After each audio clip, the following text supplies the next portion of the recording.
All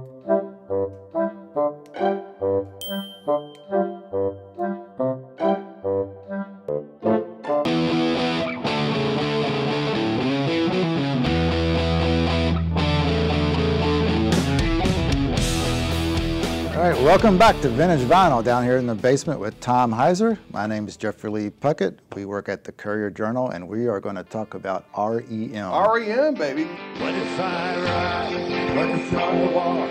What if I rock around the clock? Tick, tock, tick, tock.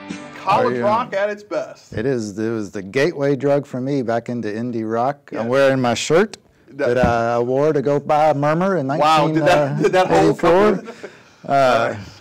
We've got a lot of REM to talk about, so Heiser, why don't you kick it off with your number 10? I'm going to start off at number 10. It's the beginning of my list as we know it. It's the beginning. Okay, it's number 10. It's the end of the world as we know it from Document. The worst REM song. I'm sorry, but I really do like that song. Number 9, I'm going with, from Fables of the Reconstruction, Driver 8. I always like that song. Number 8, I'm sorry. It is so Central Rain from Reckoning. Really powerful. Love that. Number 7, you and I both don't know the words to this, but Talk About the Passion is a really cool song. Really cool song. And number 6, I'm going to have to defend this at some point, but from a bad album, but Man on the Moon for Automatic for the People. All right, my bottom 5 starts with Finest Work Song. It's the only bone I'm going to throw to any record past Life's Rich Pageant. It's awfully low on my list, on your list compared to mine. These Days from Life's Rich Pageant. Okay. Pilgrimage, classic Murmur track. Camera, from maybe my favorite REM album, Reckoning, and The Flowers of Guatemala, which is my dark horse outlier of the day. And I think I had it maybe at about 15 or 20 on the list, had to pare it down. That's an excellent choice. Unfortunately, Man on the Moon did not make your list. And it never will. I will say this, we have argued on the show plenty that sentimentality counts for something. We can always put one song on the list and you're not allowed to touch it, and that's Man on the Moon, because I am a huge Andy Kaufman fan. Thank you very much. And not only that, I'm a huge fan of classy Fred Blassie, the wrestler. You had a lot of great wrestlers here. I will take my hats off to you promoters for that. But now you have the greatest when you have the classy Freddie Blassie in here, as I have proven tonight. And in that documentary that they did together, where they met at a Sambo's restaurant in Los Angeles after the whole Jerry Lawler incident. Nothing racist about Sambo's. There's nothing racist about that. Whoa. The fact that the two got together at the restaurant and discussed the whole Andy Kaufman and Jerry Lawler thing, to me, the fact that REM discussed that, I will put them in a pantheon. Heiser here has a rich history with professional wrestling. We'll get into it someday. Oh yeah, it's a good story. Oh yeah. Well, now it's time for the top 5, and I'm going to kick it off strong from Green, which saw them in concert. That's an oxymoron, kicking it off strong from Green. No, well, I say that because it's the best song. That World Leader Pretend, which I really love that song. This was the first time I ever saw these guys in concert, was touring behind Green. While I was in Germany, loved it, and I like the melancholy. You should love this. It's melancholy. it's one of their grimmer songs. Made war on myself. I mean, how much more grim can you get? I love the the slow pace to the song.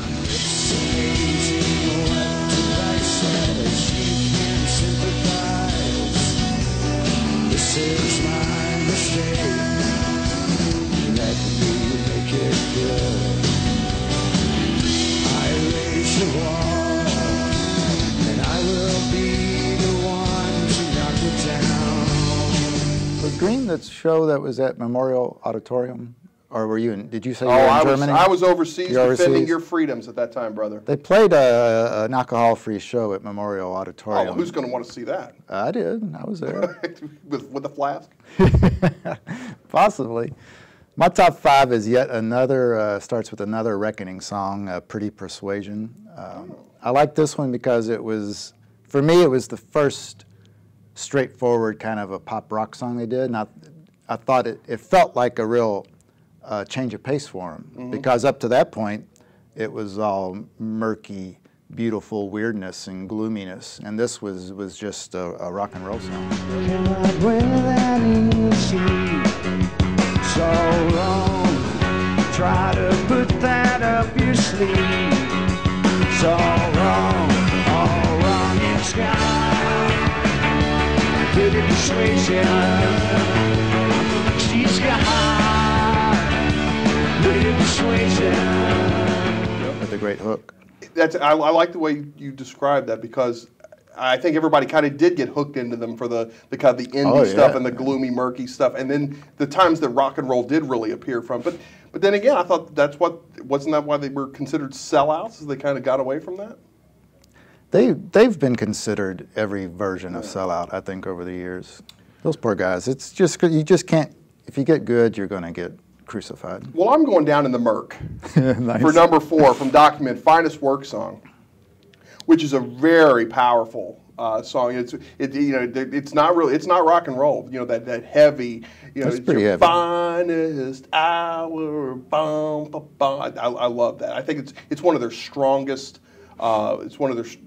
I don't want to call it ballad, but it's one of the slow kind of building songs I've always enjoyed. Your finest hour. Your finest hour. I wouldn't consider that one too murky, though, compared to Chronic Not compared compared to some of the earlier stuff. Yeah. Fables especially, but it's definitely down in the swampland. Speaking of fables, I'm going with Good Advices.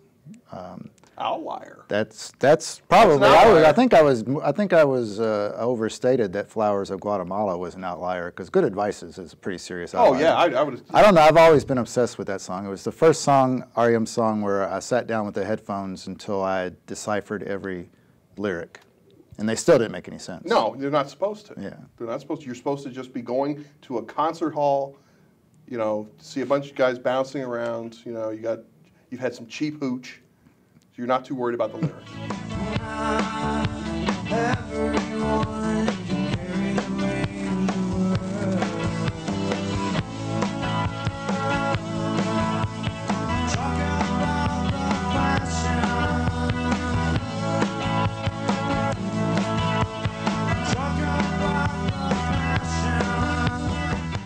Fables is an interesting album. It was probably the first blowback they got. You know, because they were so heralded and everybody loved them so much. And then Fables is just so weird. It's such a weird album that people kind of thought that they were already losing it. You know, it was their third record. Early, it was their third early record. on. Yeah.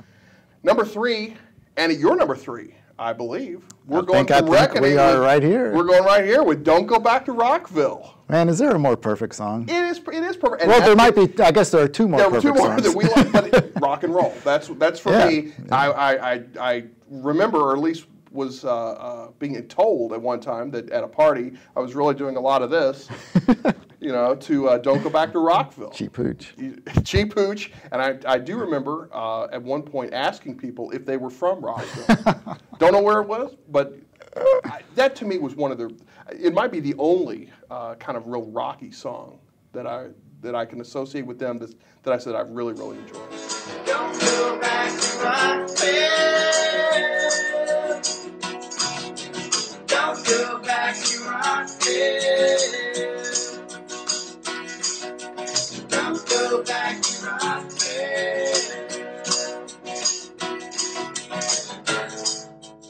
Waste another year. Yeah, that one got me from the very beginning. Don't go back to Rockville. Well, my number 2, back to weirdness. Oh, you're on 2. So What? we had 3. No, let me do my 2. What? We shared the same number 3, so I'm doing my. Oh, that's right. That's right. That's right. I'm doing my number 2. Sorry, Tom. Sorry, that's from Murmur, Radio Free Europe. There you go. Calling out that's in some transit, calling out. That's not rock and roll, though. It's not rock. It may be close, but there's just something a little strange about it. Dude.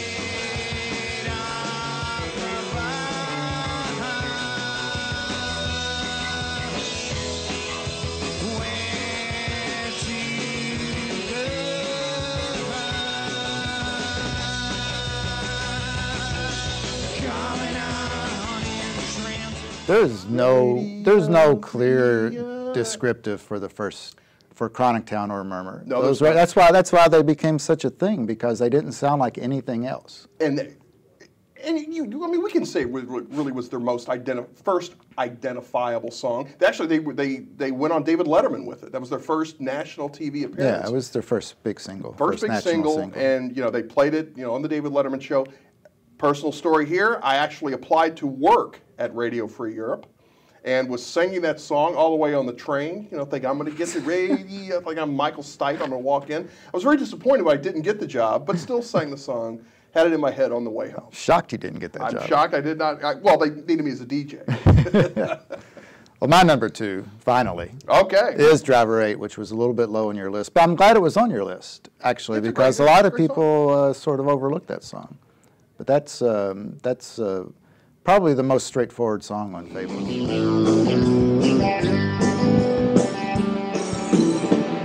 Walls are built up, stone by stone.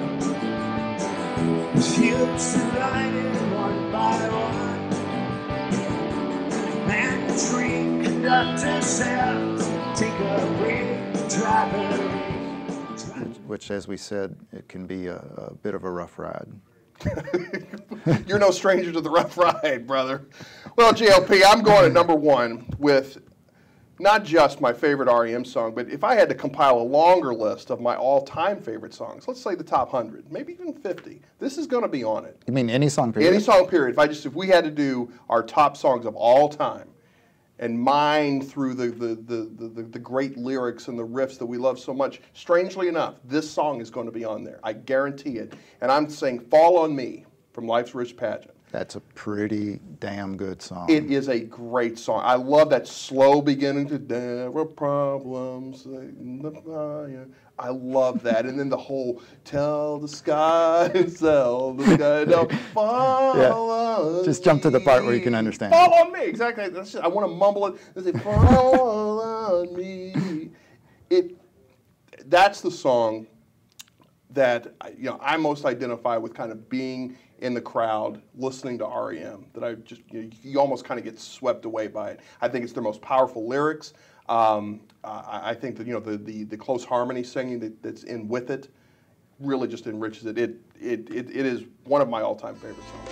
By the sky and so the sky, bleed the sky and tell the sky don't fall on me, fall on me, fall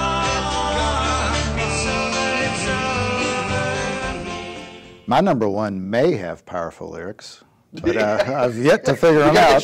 Get the cell phone out. We got to check the lyrics. I would not trust anyone to decipher the lyrics to "Sitting Still" from Murmur. Oh, no, I'm not going there. I just always love this song. We could find it in those years.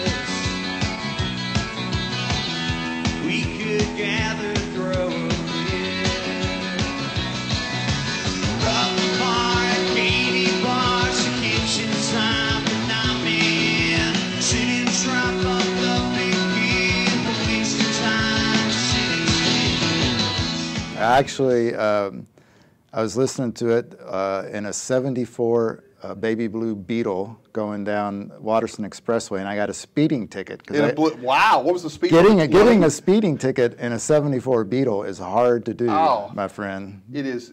It can't be done. But I was listening to "Sitting Still," and I must have topped out at 75. I think that's as fast as it could go, and it was 55 speed limit. So. Yeah. So this is so now, never mind the song. It's this great story behind it. That was. To the top. I've never forgotten that. That was a long time ago. Because when did Murmur came out? 84, I guess. 83 or 84. Yeah. I mean, these like I alluded to before. REM kind of got me out of my the music I grew up on. It got me out of the Stones and Zeppelin and Van Halen and all that, and it sort of introduced me to the whole other world that was growing up, especially down in the South, the whole scene that was growing in the South in Athens and in North Carolina. So REM got me into the DBs and Don Dixon and Let's Active and all that stuff, and it basically changed the way I listened to music. So REM is definitely a gateway drug for me. I have to agree with that. I mean, as a freshman U of L in 1986, that was my first exposure to it and got me away from listening to QMF, from listening to Rolling Stones and, you know, and The Who. So that was you know, led me into, what's interesting about it is I think now when you look at stuff that I love now, almost like alt country, I don't want to make comparisons. I don't want to say that they're all country, but I think the way that their lyrics drive their songs makes me think a lot of that they were the precursor, if you will, to that, you know, to those, to these bands. Well, you know, Uncle Tupelo or Wilco would kill to write a song like "Don't Go Back to Rockville," or they would have killed when they were when they were around. Yeah. All right. Well, that's our top 10. Take a look at these lists. REM fans, what do you think? I know there are REM fans. I know there are rabid REM fans. Was Driver's 8 too low? Was Driver 8 too low, or was it too high? Did It's the End of the World as We Know It belong in any list? No. Let us know. Andy Kaufman fans, let us know. Check in on our Facebook page, Facebook CJ Vinyl. You can also tweet at us at CJ Vinyl. Just tell us what's on your mind. Jeffrey! There's Mom. Mom likes REM. Yeah, she does. Did they ever find it? The what? Did they find what? Their religion. And you said that she's not going to listen to the later stuff. Wow. Here she's really going. She always told me she was reckoning on back, and here she is dropping a little "Losing My Religion." She's probably listening to "What's the Frequency, Kenneth." Let's hope not. No. All right, thanks for joining us here at Vintage Vinyl. Come back next week for a rousing edition of the best music show on the internet.